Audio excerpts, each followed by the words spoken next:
The second violin hit the downbeat and the kid's head tilted. That one's sharp. Studio A, Hitsville, USA, Detroit. November 1970. String section in a half circle near the back wall. Motown's go-to players.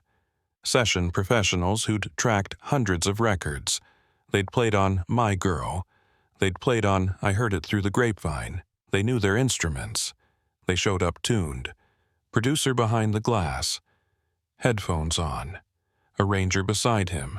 String charts spread across the console. The Funk Brothers had laid down the basic track 2 days ago. Bass, drums, guitar, keys. Tight. Locked in. Ready.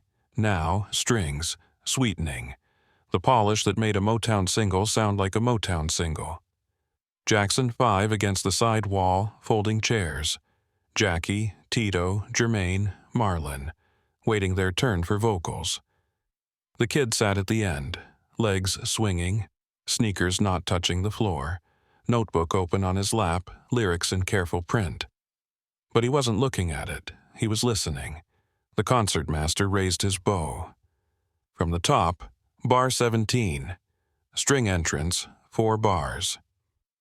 12 bows lifted, 12 violins breathed in. The concertmaster gave the downbeat. The sound bloomed, warm, rich, full, a cushion of strings under what would eventually be a lead vocal. The line rose, held, descended in a smooth arc. Perfect Motown orchestration. Lush without being syrupy. The producer's voice came through the studio monitors. Beautiful. Hold there. Let's do it once more for safety. The concertmaster nodded. The violinists reset. Bows lifted again. The kid stood up. Jermaine glanced over. You okay? No answer.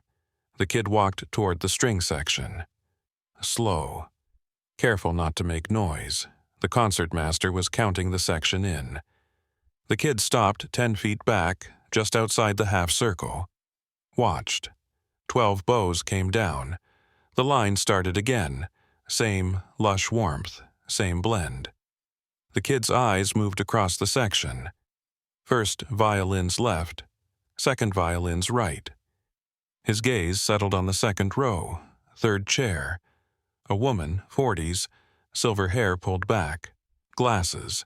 Her bow moved with the same fluid technique as everyone else. Posture perfect. Vibrato matched. But the note was sharp. The take ended. The producer's voice. Great. Moving on to bar 33.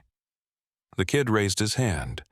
The concertmaster saw him, paused, looked at the producer through the glass. The producer hit talkback. Michael, we're rolling here. Can it wait? One of the violins is out of tune. Silence. The kind that happens when a room full of professionals hears a child question their work. The concertmaster set his bow on the music stand. He turned to face the kid. His expression wasn't unkind, but it wasn't pleased either.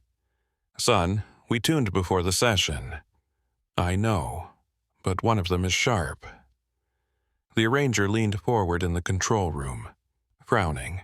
The producer's hand moved to the talkback button, didn't press it yet. The concertmaster glanced at his section. Right on. Faces looked back at him. Some curious, some annoyed. Michael, we're union players. We tune to A440 before every session. I've been leading string sections for 20 years. I guarantee you, we're in tune. Most of you are. The woman in third chair shifted in her seat. Her fingers moved to the tuning pegs on her violin's headstock. Stopped. She'd tuned 20 minutes ago. She always tuned carefully. She had perfect pitch herself. She didn't even need a reference tone anymore. The producer hit talkback. Michael, let's keep moving. We've got 2 more cues to track before lunch. The kid didn't move. It's the second violin section, third chair. Every head in the room turned toward the woman. Her face flushed. She looked at the kid, then at the concertmaster. I tuned before we started. I've been playing violin for 30 years. I know when I'm in tune." "I know," the kid said. "But your A string is sharp, not much. Maybe 3 cents." The concertmaster's jaw tightened. 3 cents. That was the margin professional violinists worked within every day. Temperature, humidity, bow pressure. Strings drifted. 3 cents was close enough that most ears wouldn't catch it in a full section. The blend would hide it. The warmth of 12 instruments playing together would smooth it out. But here was an 11-year-old claiming he could hear it from across the room. The arranger stood up in the control room, opened the door, stepped into the studio. "Kid, you're telling me you can hear 3 cents inside a 12-piece section? From across the room?" "Yes, sir." The arranger walked over to the piano in the corner. Old upright. Kept in tune for reference. He played an A. Clean. Centered 440 Hz. The note hung in the air.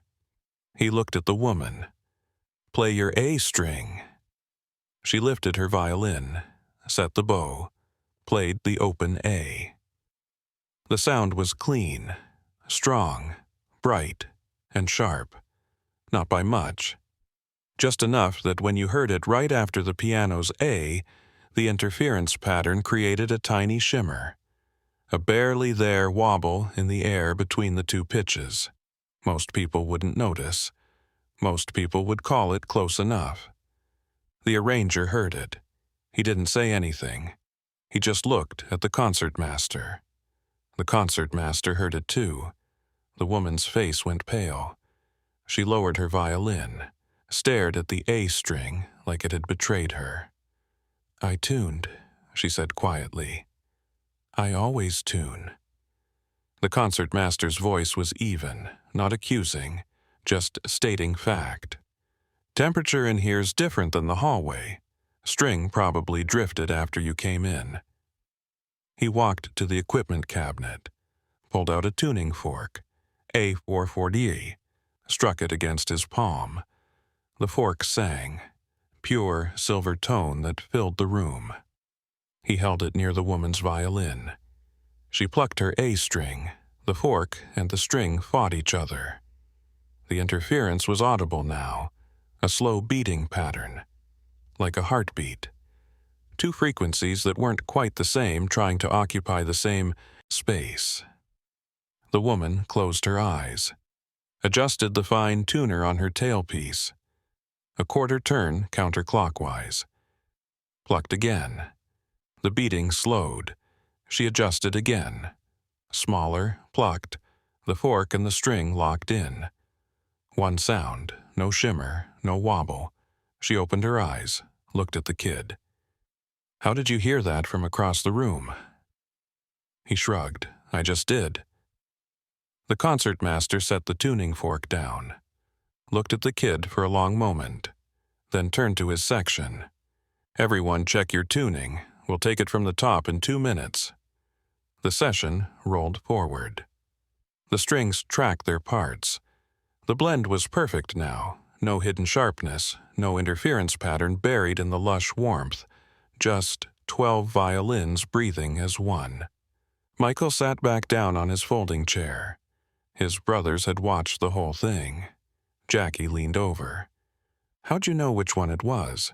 "I could hear it." "But there's 12 of them." "I know, but I could still hear which one." Jermaine shook his head, slow. "That's crazy, man." "It's not crazy. It's just listening." When they wrapped, the woman in third chair packed her instrument carefully. She wiped down the strings, loosened the bow, clicked the case shut. She didn't look at Michael. She walked to the door, hand on the handle, paused, didn't turn around, left. The door clicked shut behind her. The studio went quiet. The producer and arranger stayed in the control room, playing back the takes, making notes, and that's when it shifted. Not that day, not that week, but over time. Word got around. Session players talked. A kid heard a 3-cent tuning variance inside a 12-piece string section. Not guessed, not felt, heard. By the time Michael turned 12, Motown musicians started asking him to check their tuning before sessions. "Does this sound right to you?" He'd listen. He'd answer. He was always right. By 13, he was suggesting voicings. What if the strings double the vocal in thirds instead of unison? Arrangers tried it. It worked. By 15, he was in the booth during mixing.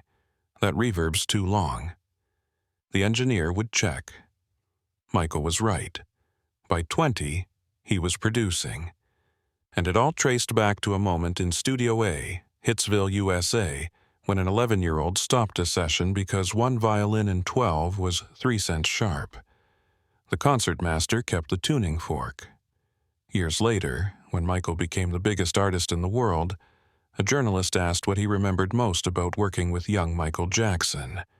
The concertmaster pulled the fork from his case. "This," he said, "the day a kid with better ears than a tuning fork stopped my whole section because one A string drifted 3 cents. I'd been leading string sessions for 20 years. I didn't hear it. He did." The journalist asked if that was unusual. Unusual? The concertmaster struck the fork, let it sing. It was impossible, except it happened. And once you saw it happen, you couldn't unhear it. Every time he opened his mouth after that, you listened different, because you knew he was hearing things you weren't. The fork kept singing, A440, pure and perfect, just like Michael heard it.